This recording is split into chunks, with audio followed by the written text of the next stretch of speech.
nosso bom Deus te guarde. Como estiveres pensando, nosso bom Deus te use. Onde te encontres na vida, que Deus te ilumine. Com quem esteja seguindo, nosso Senhor te guie. No que fizeres tu,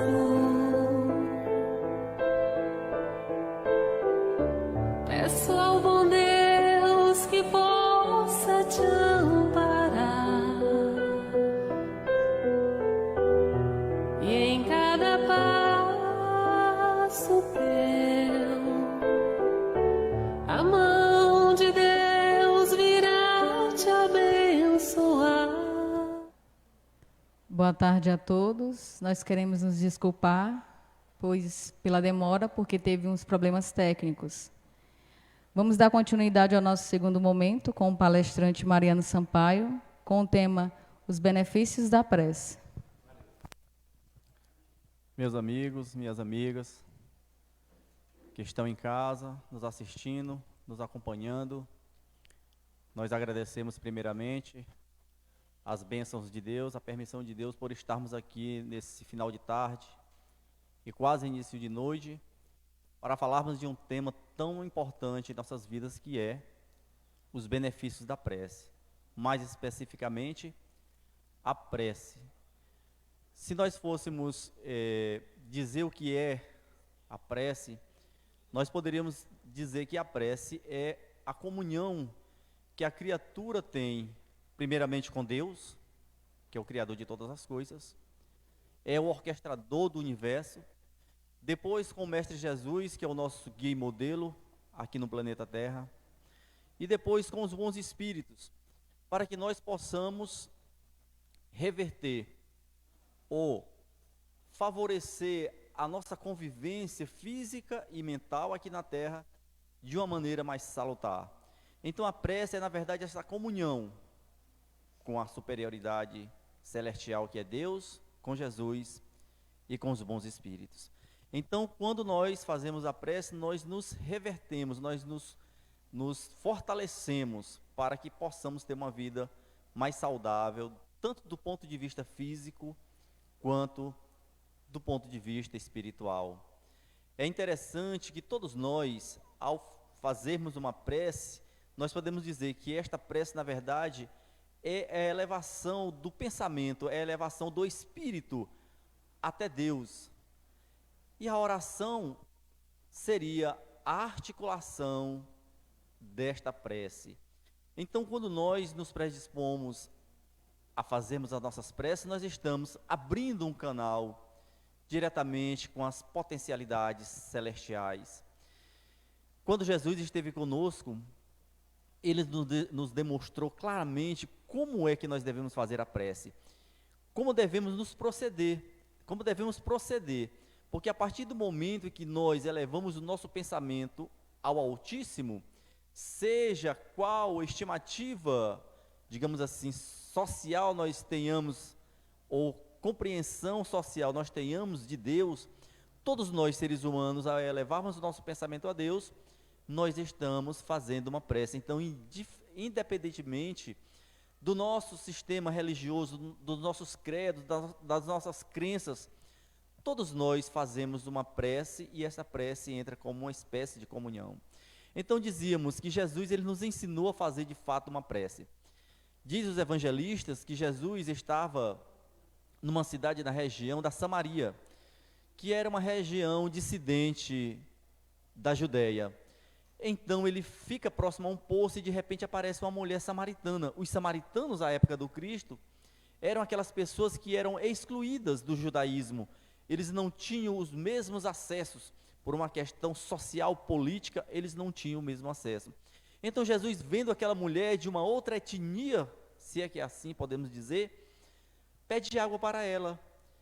e ela olha para as suas vestimentas, para a sua maneira de se vestir, de se comportar, e pergunta: mas vós sois judeus, e pede água para mim que sou uma samaritana.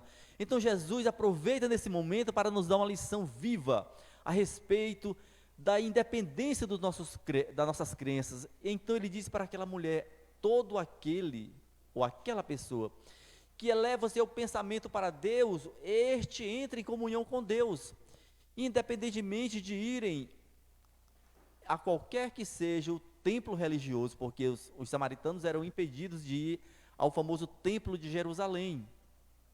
Então eles faziam as suas preces no templo construído na Samaria. Então Jesus dizia: Deus é Espírito. Logicamente, por não haver uma tradução que qualifique melhor a compreensão que podemos ter de Deus, abrimos um parênteses para dizer que no livro dos Espíritos, na questão número 1, Kardec pergunta: que é Deus? Então os Espíritos dizem: a inteligência suprema do universo, a causa primária de todas as coisas. Então Jesus, por não encontrar naquele momento uma palavra mais adequada para explicar para aquela mulher e para nós o conceito de Deus, disse: Deus é Espírito, e Deus ouve, ou Deus se ressente, ou se sente, daqueles que o adoram em espírito e em verdade. Dava a explicação para nós fazermos as nossas preces com um sentimento voltado a Deus, como diz o conceito da própria palavra, o conceito semântico da própria palavra religião, religare, um conceito latino, ligar a criatura ao Criador. Então a prece é esse momento em que nós entramos em ligação direta com Deus, nosso Pai. E nós, em todos os momentos que nós estamos em comunhão com o amor e com a fraternidade dentro de nós mesmos, nós estamos em prece. É dentro de um ônibus, é no local de trabalho, é diante de uma situação de disputa social, política, no meio da rua, no nosso ambiente de trabalho. Todas as vezes que nós mantemos o pensamento elevado no bem, no amor e na fraternidade, nós estamos em prece. Um colega me conta que esta semana ele teve uma experiência um tanto quanto inusitada, espírita, ele disse que estava numa reunião. Todos nós sabemos que estamos passando por um momento, é um momento delicado, é apenas um momento, em que nós estamos tendo os distanciamentos por conta de um vírus que está no ar. Então, no trabalho dele, houve a necessidade de se fazer uma reunião, e foi uma reunião extensa e mantendo-se todas as medidas de segurança. Ele disse que após o almoço, porque lá fizeram a refeição no próprio ambiente, eles, para resolverem logo a situação, não deram aquele intervalo costumeiro do almoço e foram para o ambiente, para o auditório, se reunirem com os distanciamentos devidamente respeitados. Ele disse que de repente um colega começou a se sentir mal. Ele passava por ataques no estômago terríveis, com uma dor, com pontadas, ele dizia, e quanto mais ele falava que estava sentindo o estômago, mais as dores se apertavam. Então já estavam se preparando para ir ao hospital, levá-lo ao hospital. E ele disse que tomou uma atitude um tanto quanto audaciosa, mas firme. Ele então disse: deixe eu colocar a minha mão no seu estômago.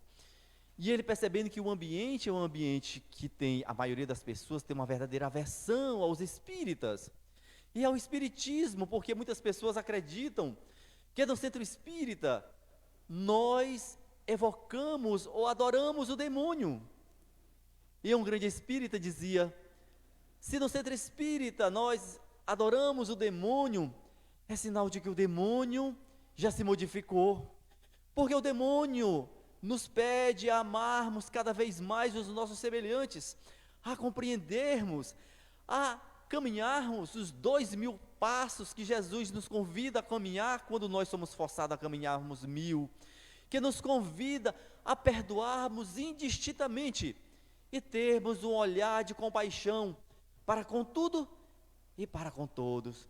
E ele diz que naquele momento impôs as mãos, e o cara, e a pessoa, o colega de trabalho, meio cético, não sabe se é crente ou descrente, é daquelas pessoas que diz eu sou ateu, mas no aperreio diz, meu Deus, fazendo uma contradição entre o não crer e o crer. E na verdade o senso de ateidade que nós temos, se é que nós podemos, se é que posso utilizar essa palavra, se me permitam os críticos, né, os especialistas em semântica, mas usando esse neologismo, essa palavra nova, mas as pessoas que não acreditam, na verdade elas não acreditam porque o orgulho às vezes fala mais alto, porque de Deus nós trazemos a centelha dentro de cada um de nós, do mais cruel assassino ao mais nobre dos homens aqui na terra e no universo, todos trazemos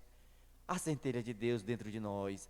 Por isso que os salmos, e Jesus em outra oportunidade nos aclama, vós sois deuses.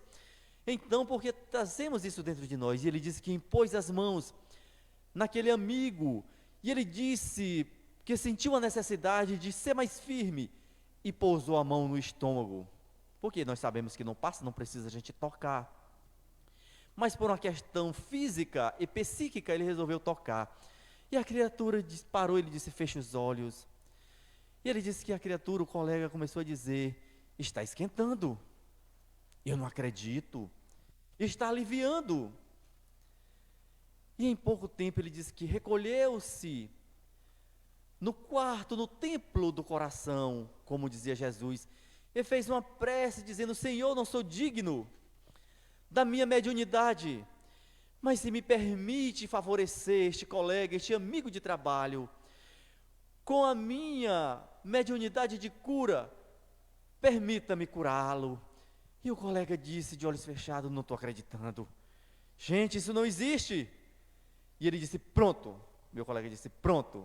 E ele abriu os olhos e disse, eu nunca testemunhei algo desta natureza. Todos no ambiente, quase que a totalidade, que não toleram ouvir a palavra espírita, ficaram de olhos abertos, porque esse meu colega é o famoso, o cisne no meio dos patos, né?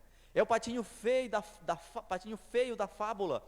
Então as pessoas olharam, e o curado disse, nossa, você é um instrumento, você tem um instrumento, apesar de ser meio cético.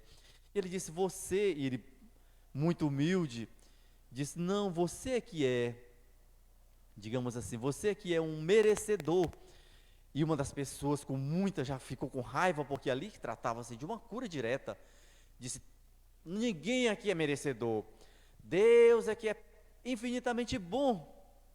E nós sabemos que o próprio Mestre disse para nós, a cada um de nós será dado segundo as nossas obras. Então nós temos a prece como sendo esse mecanismo em que nós voltamos para o nosso íntimo e nos revertemos com a nossa fé e elevamos o nosso espírito ao Todo-Poderoso para que Ele nos endereça os benefícios necessários. Os evangelistas contam que Jesus, quando esteve conosco, em um dado momento, no capítulo 6, mais precisamente, do livro de São Mateus, que trata nesse capítulo de uma antologia cristã, o Sermão da Montanha. O Sermão da Montanha é a síntese e a seiva do pensamento de Jesus, e por consequência, do pensamento de Deus. Então o Sermão da Montanha é considerado como este momento do ápice do ensino do Cristo, em que ele faz uma síntese de tudo aquilo que ele nos demonstrou, nos orientou e nos exemplificou. No capítulo 6 do Evangelho de São Mateus, Jesus em um dado momento diz, quando orarde, façam exatamente dessa maneira, e nos ensina a oração dominical, que é o Pai Nosso. É lógico que o Pai Nosso não é para nós usarmos como um mantra, mas é para nós utilizarmos numa concentração no que Jesus quis nos orientar. Jesus deu para nós um parâmetro para que nós fizéssemos as nossas orações em cima da oração dominical, que é o Pai Nosso, ou Padre Nosso, como dizia na língua portuguesa mais antiga. E Allan Kardec, no Evangelho segundo o Espiritismo, no capítulo 27, ele deixa para nós um título interessantíssimo: Pedi e obtereis. Esta máxima, para nós que vivemos num mundo tão difícil, o planeta Terra, um mundo de provas e expiações, todos nós carregando as nossas cruzes, todos nós carregando os nossos complexos, todos nós carregando as nossas dificuldades, e Jesus vem para nós dizendo: pedi e obtereis.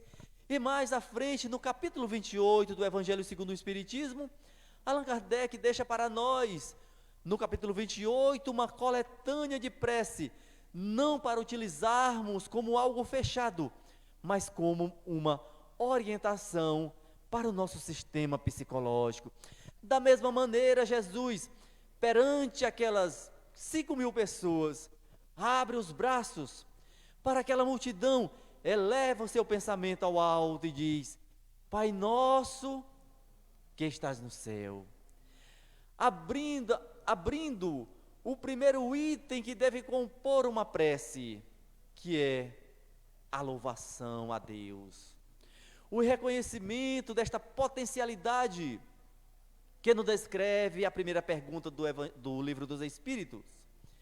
A inteligência suprema do universo, o Pai Celestial, como dizia Jesus, o amor, como exemplificava e enaltecia João, o evangelista. Então, Jesus nos começa a explicar que devemos começar pela louvação, louvarmos a Deus, porque o universo é a obra da criação da mente de Deus. Tudo existe porque Deus criou, tudo acontece porque Deus permite.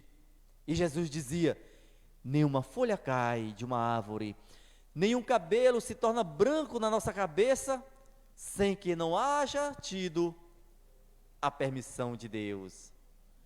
Alguns apontam, né? A nossa cabeça fica branca com o tempo, mas nós utilizamos um mecanismo chamado um shampoo, como diz o Divaldo Franco, que a gente lava o cabelo e as pessoas às vezes me olham e perguntam: você está usando o shampoo do Divaldo, né? Eu disse: ainda não, quase.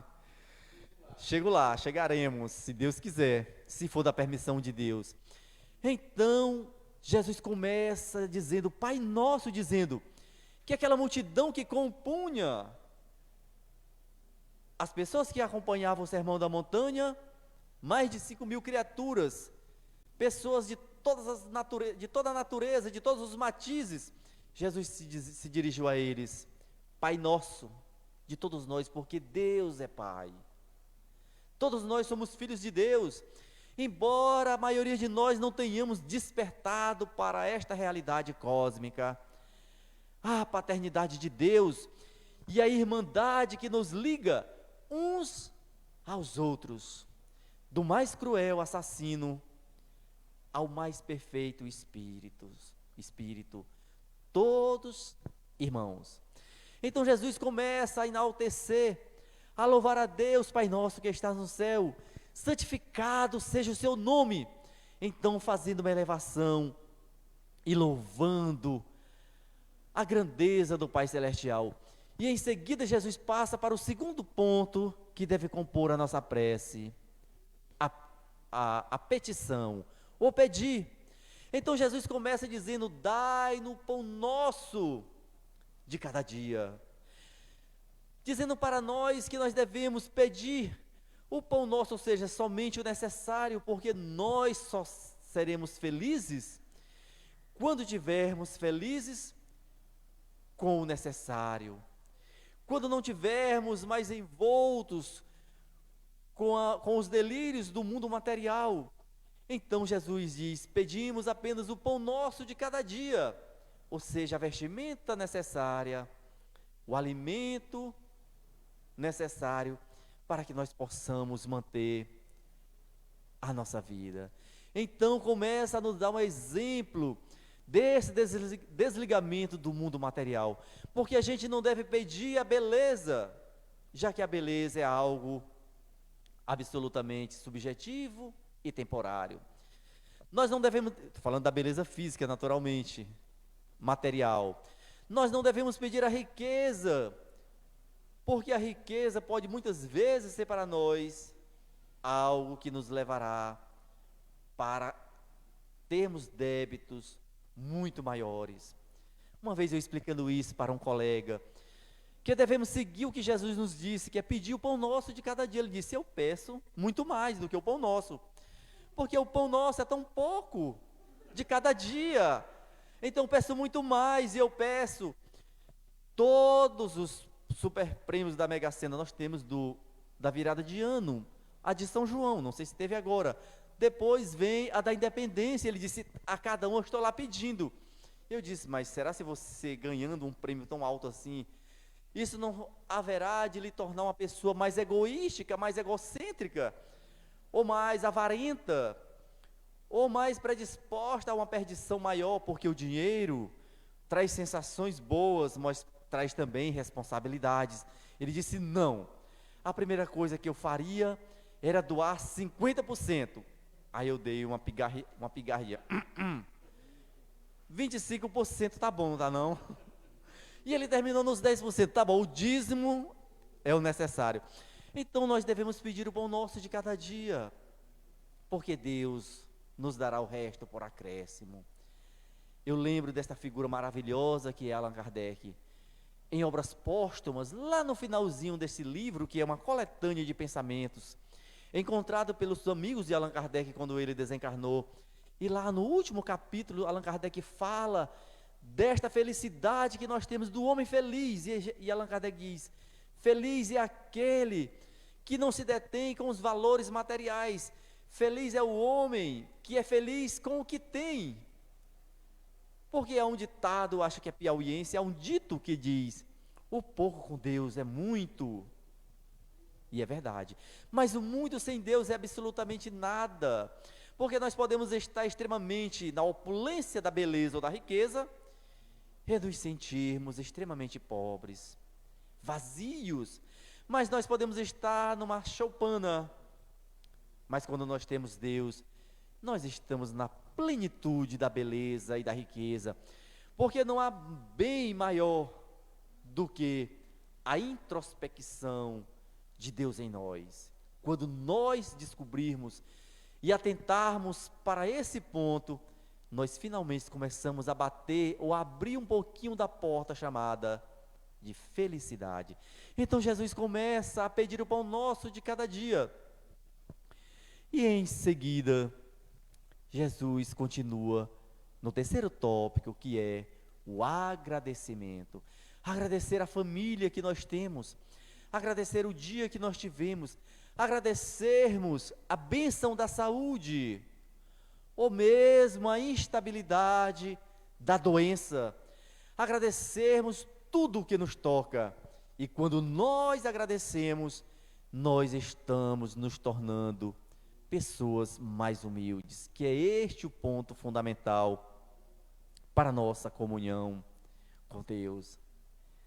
Então, Jesus aqui traça para nós o parâmetro de nós fazermos, de nós seguirmos a nossa prece. E muitas vezes a gente diz: eu não sei como. Há para nós aqui no Centro Espírita, meus amigos aí das redes sociais, e alguns amigos que estão aqui presentes, encarnados, e também os desencarnados, há para nós um calcanhar de Aquiles terrível, quando nós começamos a frequentar uma sessão espírita, e começamos com o Evangelho, e começamos com uma reunião de estudo, o ESD, que algumas casas admitem, ou o estudo do Livro dos Espíritos, ou o estudo de uma obra de André Luiz ou de Emmanuel, seja lá de quem for. E toda vez que nós começamos um trabalho, como é de costume, nós fazemos uma prece, em sinal de entendermos que qualquer ação que nós fazemos na nossa vida, é preciso nós pedirmos a permissão a Deus. Então, para nós iniciantes na doutrina espírita, o tendão de Aquiles é fazermos a nossa prece. Vai começar a reunião e a gente diz: fulano, faça a prece.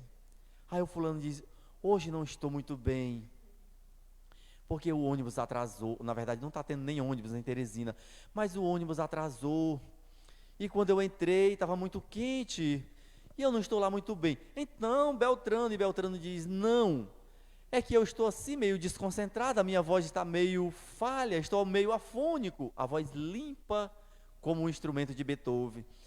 E então nós começamos a fazermos a passar a batata, mas a prece, na verdade, é seguirmos o que Jesus nos orienta. Primeiro, enaltecermos Deus, depois pedirmos e depois agradecermos. Uma prece simples, dita de coração, qualquer coisa que seja dita do nosso coração. Eu me recordo, eu não sei se é um fato real, mas meu avô, o meu tio-avô, que eu considero como meu avô, já está desencarnado, é uma criatura extremamente sábia, era um autodidata, aprendeu a ler sozinho, então nunca teve filhos, e ele criou 4 sobrinhos. E ele nos contava, muito espirituoso e muito inteligente, tinha um português muito afinado, porque lia, morávamos no interior, e ele contava algo impressionante. Quando lá nós nos reuníamos na casa dele, ele dizia: o verdadeiro sentido da prece, a verdadeira prece, um homem do interior, católico, semi-analfabeto, a verdadeira prece é aquela que nós extraímos do coração, que é dita com toda a força da alma. Ele dizia desta maneira, e aquilo nunca foi esquecida. E ele ilustrava isso para nós através de uma história que eu não sei se é verdadeira. Ele dizia que tinha um conhecido que era vaqueiro, e esse vaqueiro, e no interior era um costume, acredito que seja um costume que nós herdamos ainda dos mouros, quando invadiram a Península Ibérica, transmitiram para os portugueses e para os espanhóis o manuseio do gado. Então, aquele aboiado que os vaqueiros faziam, cantando, naquele canto meio triste, meio alegre, muitas vezes, que Luiz Gonzaga tanto simbolizou em suas canções, é na verdade uma herança cultural dos mouros, da invasão ibérica do século, talvez 14, não me recordo agora no momento. Nós temos o Google para isso, amigos aí da internet. Então ele disse que os vaqueiros saíram, esses 2 compadres saíram para campear, para buscar uma vaca, um boi desgarrado, porque tinham dado notícia dele numa região X, porque as pessoas tinham o costume de marcar a ferro quente o gado, e cada criador tinha a sua marca, esquentava o ferro e dava uma pequena selada, que merecia um berro profundo. Era um costume que não nos cabe nos dias atuais lançarmos conceitos, porque era um costume da época. Hoje é na orelha, nossos amigos estão dizendo. Então, eles saíram a campear, e depois de um dia inteiro, já era tarde, eles sentiram fome, bateram no saco, na vasilha, tinha lá um frito, porque as pessoas levavam um frito, porque demora mais, um frito bem apurado, quem é do interior sabe do que eu estou falando, demorava mais, podia passar até 4 ou 5 dias. Então eles resolveram procurar uma casa, porque não tinha uma água, queriam uma sombra, bateram numa casa, e quando chegaram na casa, foram bem recebidos, e ouviram um gemido, e perguntaram: quem geme? A camarinha no interior é quarto, que só quem entra é o dono do quarto, ninguém tem acesso tinha acesso à camarinha do casal. Então, quem geme, disseram, é a nossa filha, que está mais de 2 semanas com dor de dente. Já fizeram de tudo no interior, quando não tinha dentista, tinha tiradentes, arranca-dente. Então as pessoas iam para a cidade mais próxima, talvez a cidade mais próxima para ter um dentista era Teresina. Muito longe, eram dias de viagem, muito caro. Então já tinham feito de tudo. E um dos vaqueiros, isso após se alimentar, e disse, ele era muito espirituoso, disse, ora, mas não seja por isso, o nosso amigo aqui é um excelente benzador. Quando ele benze, tira até dor de parto, de tão forte que é a oração deste homem. E o compadre não teve o que dizer, e foi logo acolhido por todos, porque era uma luz, era uma esperança para aquela dor de dente. Quem já sentiu dor de dente sabe perfeitamente do que eu estou falando. Ela só dói de noite, ela se recolhe com o sol e volta com a lua. E a noite, para quem passa acordado, ela é longa, porque todos dormem, os grilos cantam e as horas não passam. Então era uma luz naquele momento e chamaram ele para a camarinha, liberaram, cobriram a moça. E ele pensou, meu Deus, o que eu faço agora? Não lembrou do Pai Nosso, não lembrou de nada da Ave Maria, da Santa Maria, do credo, nada lhe veio à mente. E ele lembrou, de católico que é, de fazer o sinal da cruz em cima do dente. Então ele começou a fazer o sinal da cruz e balbuciar palavras que não dava para entender. E fez. E a moça, como o nosso colega do início da nossa experiência que eu contei, começou a dizer, começou a se acalmar, e quando terminou, quando passou um determinado tempo, ela estava absolutamente curada da dor de dente, já estava balbuciando e pedindo algo para comer, balbuciando de sono, e pedindo algo para comer, porque estava há dias sem fome. Aquele homem, naquele momento, foi o médium, era o curandeiro mais sofisticado, ele tinha uma prece poderosíssima. Então, vai ao quintal, pega o capão mais gordo para mandar para sua esposa, e pega alguns litros de farinha, de arroz, era o que se tinha naquele momento, e então partiram, e o compadre que fez a peça, rindo a beça dele, e ele disse, compadre, mas depois da brincadeira tirada, eu não sabia que você tinha uma oração tão forte, tão poderosa. Ele disse, não tenho oração nenhuma. Naquele momento eu me vi, naquele aperto, naquela moça sem dor, e não sabia o que dizer. Disse de coração, quando fazia o sentido vertical, se quiser passar, passa. E no sentido horizontal dizia, mas se não quiser, não passa. E assim eu continuei repetindo este sinal, mas de coração, até que a moça estava completamente curada. Não é pelo que dizemos que constitui a eficácia da prece, mas é pelo que nós sentimos. É por isso que Jesus diz, entremos no quarto do nosso coração. Não adianta, como dizia Jesus, nós fazermos como a parábola do fariseu e do publicano, que São Lucas traduz para nós, no Evangelho de São Lucas. Jesus dizia que havia um fariseu e um publicano. O fariseu na época de Jesus era uma seita religiosa, que eles se apegavam muito à forma. A forma era tudo, muito a letra, porque a letra dizia tudo. Eram avessos às novidades. Eram aquelas pessoas que diziam, mas no meu tempo, mas na minha época, é uma fuga que determinadas criaturas têm para dizer, e naquela época, porque não tem a responsabilidade de dizer, esta é a nossa época, este é o nosso momento, não tenho idade máxima nem mínima para fazer o bem, todo momento é momento de atuarmos no amor e na fraternidade.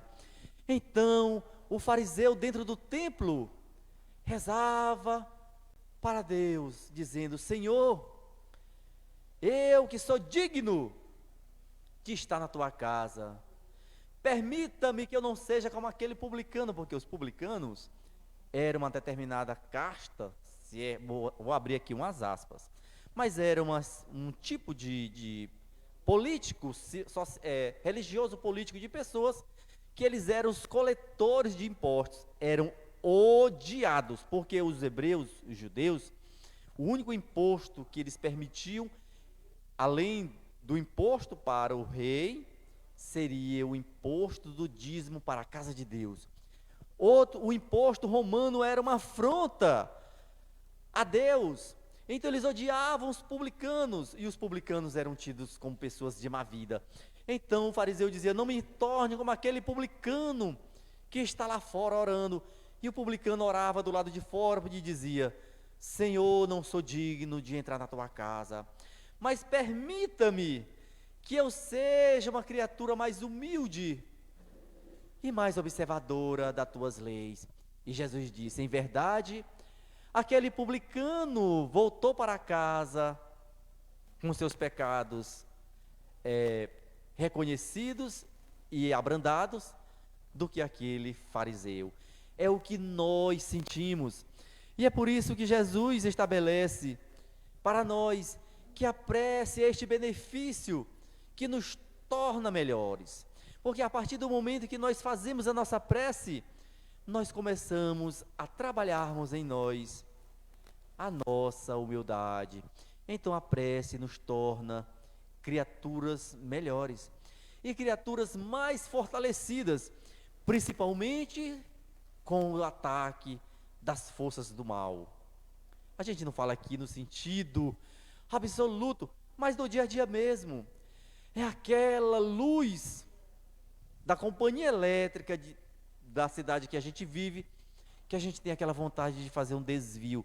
É só um desvio, é um furto. É o mal de nós encontrarmos alguém numa situação psíquica diferenciada, ou passando por um problema mental, ou com a queda moral, e nós olharmos com um olhar de desdém e com um olhar de imposição de conduta. A prece nos torna forte e assim ela nos faz melhor, para que nós possamos atravessar a nossa jornada aqui na terra de uma maneira mais segura.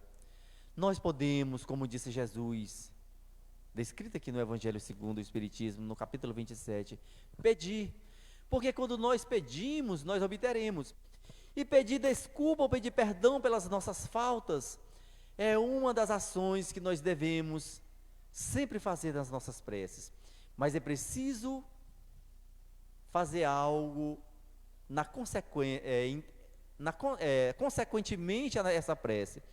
Pedimos perdão pelas nossas faltas, mas imediatamente modificarmos os nossos modos, os nossos procedimentos. Porque não adianta a gente pedir perdão para Deus por alguma falha que nós temos, se amanhã nós continuamos a fazer a mesma coisa. É por isso que quando Jesus curava, ele dizia: ide, pois, e não tornes a pecar. É preciso nós fazermos as nossas modificações, porque a prece, na verdade, ela é esta petição ou esta louvação que nós temos para Deus. E Jesus dizia: quando nós pedirmos em prece, tudo que nós pedirmos em prece, nós recebemos este benefício. Então, é necessário nós pedirmos com o coração, porque quando aquilo é necessário para nós, consequentemente, cedo ou tarde, nós recebemos os benefícios da prece, desta prece que nós fizemos. Então, nós podemos entender que a prece, ela torna, consequentemente, toda criatura melhor. Mas muitas vezes a gente se pergunta: é permitido ou qual o sentido que nós devemos fazer uma prece para as pessoas que já desencarnaram? Já que a prece aos desencarnados, ela não está tão explicitamente explicada nos evangelhos. E nós entendemos que quando nós fazemos uma prece a alguém desencarnado, porque se essa prece é feita de coração, imediatamente nós lançamos luz sobre aquela criatura. Porque a prece, na verdade, ela reveste, ela chega para a pessoa como sendo um copo d'água no momento de sede, como sendo uma sombra no momento de extremo calor. A prece, ela revigora aquelas criaturas que estão do outro lado. Nós passamos por uma, digamos assim, por um drama social mundial, que é o suicídio. O número de suicidas no mundo, ele é altíssimo. Chega a ser, às vezes, a terceira maior causa morte entre idades entre 15 e 45 anos. E todas as vezes que a gente souber, que ouviu notícia de alguém que ousou entrar no mundo dos ditos mortos, para nós, no mundo dos espíritos, através da porta do suicídio, nós devemos nos fechar no quarto do nosso coração e fazermos uma prece em benefício dessa pessoa, porque a prece para os espíritos sofredores, elas servem como um alívio, não só dos espíritos desencarnados, mas principalmente dos espíritos encarnados. Chico Xavier, todas as vezes que ele fazia qualquer benefício para alguém, e que a pessoa agradecia, a pessoa dizia, o que posso fazer pelo Senhor? Ele dizia, faça-me uma prece, ore por mim. E se nós pararmos para refletirmos sobre esse conceito, sobre esse procedimento desse médium extraordinário que foi Chico Xavier, nós vamos entender que é uma das maneiras mais humildes que nós temos de trabalharmos a nossa humildade e de fazermos com que as pessoas tenham um sentimento nobre por nós mesmos, que é de pedirmos que as pessoas, por nós, façam as suas preces. Então a oração, ela é dedicada para os mortos e é recebida como uma maneira de beneficiar aqueles que estão sofrendo e de reavivar e principalmente de tornar felizes aqueles que estão ligados a nós, que não estão sofrendo. Então a prece pelos mortos é algo extremamente benéfico. Nós sabemos que as nossas preces, elas não nos livrarão de determinadas ações que estão na nossa conduta, na nossa trajetória reencarnatória. Se temos que passar por um problema, seja qual for o problema, a prece irá apenas nos fortalecer, porque os desígnios de Deus têm que ser curados. Pedro, o apóstolo amado de Jesus, dizia, a caridade, ela cobre uma multidão de pecados, e nós entendemos essa assertiva do apóstolo Pedro, do discípulo amado de Jesus, como sendo, toda vez que nos predispomos ao amor e à fraternidade, nós diminuímos as nossas faltas, dos inúmeros crimes que porventura nós tenhamos praticados nesta ou em outra encarnação. A prece nos fortalecerá para que mais firmes nós atravessemos os momentos difíceis que porventura nós iremos passar. Eu observando, falando aqui da criatura que foi aqui na Terra, Chico Xavier, esse médium extraordinário, que ultrapassou as barreiras do conceito religioso de ser ou não espírita, mas de ser um cristão, mas de ser um exemplificador da mensagem de Deus. No programa Pinga Fogo, que foi ao ar, se não me falha a memória, em julho de 1900, ou junho ou julho de 1971, em um dado momento perguntaram para ele qual tinha sido uma das maiores lições que ele tinha recebido de Emmanuel. E ele disse várias, mas no momento eu me recordo de uma. Se a gente colocar, abrindo aqui um parêntese, se nós colocarmos no Google Pinga Fogo com Chico Xavier, haverá dezenas de centenas de vídeos em que cada diálogo daquele serve para nós refletirmos nesse discípulo de Jesus, que tentava seguir Jesus, embora sendo uma figura extraordinária, mas tinha as suas fraquezas. E ele disse que entre todos exemplos, entre todas as aulas que ele teve de Emmanuel, teve uma que o chamou muita atenção, que foi um caso acontecido há uns anos atrás, à época, em que a sua cunhada havia perdido o irmão, era viúva, e logo em seguida entrou em estado extremamente depressivo e desenvolveu a loucura propriamente dita. Então, Chico Xavier, que já havia curado diversas loucuras, porque a loucura é um distúrbio orgânico, que muitas vezes é ocasionada pela própria formação orgânica, biológica do cérebro, mas muitas vezes ela é amplificada ou estendida pela ação dos espíritos. Então, é um terreno um pouco delicado de pisarmos. E a cunhada havia atingido o limite máximo da loucura e levaram-na para o manicômio. Na década de 70, os psiquiatras modernos e psicólogos modernos se chocam a observar como eram tidos os manicômios até os anos 2000 aproximadamente. As pessoas pareciam que sofriam de distúrbios mentais, mas pareciam zumbis. Eles vegetavam, tomavam choque, eram amarrados, eram tidos como criaturas extra-humanas. Então, quando Chico foi ao manicômio deixar a sua cunhada, depois de ter tentado todos os recursos do passe, da prece, da desobsessão, e nenhum resultado mais plausível tinha sido constatado, ele então estava em casa. A cunhada tinha um filho paralítico, e o filho chorava, sentindo falta da mãe, era a única pessoa que ele tinha ligações mais profundas, e todos nós espíritas sabemos por que nós nascemos com determinadas deformidades, e por que as consequências vêm em nossas vidas. Pela bondade de Deus, sabemos que nos permite passar por isso, para sanar problemas que tivemos nesta ou em outra vida. Então o Chico, vendo aquele quadro tão desolador, começou a chorar, e chorava profundamente, quando de repente Emmanuel aparece e lhe diz: por que choras?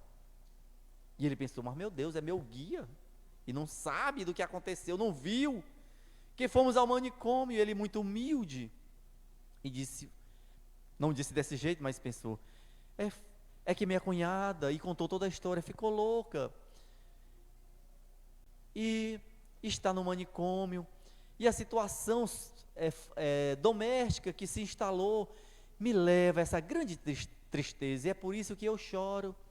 E o Emmanuel, conhecendo profundamente o seu pupilo, disse: errado, você não está chorando por conta disso, você está chorando pela sua falta de humildade, porque você já foi instrumento da cura de diversas criaturas obsidiadas, mas quando o problema bateu na sua própria família, no seu próprio lar, você não foi capaz de curá-lo, e o seu orgulho bate mais forte, e é por isso que no fundo você está chorando. E o Chico teve um insight: é verdade, é como se alguém abrisse os seus olhos. Ele concordou: sim, é verdade, e continuou chorando. E o Emmanuel perguntou novamente: por que continua chorando? E ele disse: por conta da minha pobre cunhada que está lá no orfanato. Você veja a situação do meu sobrinho, que chora em decorrência da mãe, da perda temporária da mãe, do afastamento temporário da mãe. E o Emmanuel disse novamente: mentira, é pelo seu orgulho, porque se fosse por ela, você estaria chorando pelas mais de 300 mães que lá estão no manicômio. Ou você acha que a família Xavier é melhor do que a família Silva, do que a família Nunes, do que a família Pereira, do que a família Costa, pelas inúmeras famílias que estão no manicômio? Se você chorasse pela dor, você choraria pela dor de todas aquelas criaturas que ali estão no manicômio. E ele disse que então aquilo serviu como algo extremamente ilustrativo para o seu aprendizado. Nós, muitas vezes, quando não somos ouvidos em nossas preces, nós achamos que Deus não nos ouviu. Nós achamos que a nossa prece não foi eficaz, porque o nosso orgulho ainda é muito mais alto do que a nossa fé. E a prece, e o benefício que a prece traz para nós, é de nos tornarmos extremamente mais humildes. Como fazermos essa prece? Nós nos perguntamos. Eu fico de joelhos, eu posto as mãos, eu fecho os olhos, como eu fico? E Jesus nos explica: entra no quarto íntimo do teu coração. É lá, na intimidade, não do quarto fechado, mas na intimidade da nossa consciência profunda, é que nós elevamos o nosso pensamento ao Pai Celestial e entramos em comunhão com Ele. Se nós nos sentimos mais confortáveis do ponto de vista psíquico e ficarmos de joelho, fiquemos de joelhos. Se nós nos sentimos mais confortáveis em postarmos as mãos, sentados ou em pé ou de joelhos, façamos dessa maneira. Se nós nos sentimos mais confortáveis em fechar os olhos, fechemos os nossos olhos. Mas o que importa para Deus, como Jesus explica no diálogo com a mulher samaritana, é nos fazermos sentir ouvidos através da sensibilidade. Porque Deus nos ouve aqueles que o inspiram e que o aclamam em espírito e em verdade. Desta maneira nós compreendemos que a prece é para nós um dos 3 pilares da nossa convivência no universo como um todo. Aproveitando aqui um pouco mais do nosso tempo, lembrando que havia no século XIX, no início da divulgação maciça do espiritismo moderno, um espírito que se comunicava na casa do espírito Victor Hugo, do escritor Victor Hugo. À época era um espírito mais encarnado. E quando Victor Hugo chamava, evocava grandes mestres da literatura, lá estava um espírito assinando com o nome A Sombra do Sepulcro. Na obra As Mesas Girantes de Zeus Van Tuyl, nós encontramos uma passagem dedicada, baseada nos arquivos da época, a passagem desse espírito que nós não sabemos quem era, mas se assinava com o nome A Sombra do Sepulcro. E quando perguntaram para a sombra do sepulcro qual era o verdadeiro sentido da vida, a sombra respondeu: Ide, ai, ore. Perguntaram: sombra é uma frase? É uma palavra? Ela disse não. É uma frase? Ela disse sim. E quando verificaram, a frase significava: estude, progresso. Alimente-se e ore. Esses são os 3 pilares para nós mantermos-nos como espíritos imortais que somos no universo. Primeiro a oração, depois o benefício do pão material e depois o benefício do pão mental, que é o estudo. A prece é uma das maiores, é o maior alimento que nós temos para modificarmos em nós mesmos, o nosso procedimento. Que Deus nos possibilite a tranquilidade mental de sempre estarmos predispostos a fazermos as nossas preces de agradecimento, de louvação e de petição a Deus nosso Pai, pelo nosso pão de cada dia e pelo necessário que temos, que precisamos para a manutenção nossa e dos nossos entes queridos. Que Deus nos ilumine, que Jesus continue em nossas vidas, sendo esse modelo e guia, que nós possamos despertar para essa realidade. E que os bons espíritos sejam as nossas companhias, para que nós possamos nos tornar pessoas cada vez melhores. Obrigado a todos que estão em casa nos assistindo pelo Facebook ou pelas redes sociais. Obrigado aos espíritos encarnados, nossos amigos trabalhadores da casa, que aqui estamos em situações de distanciamento naturalmente.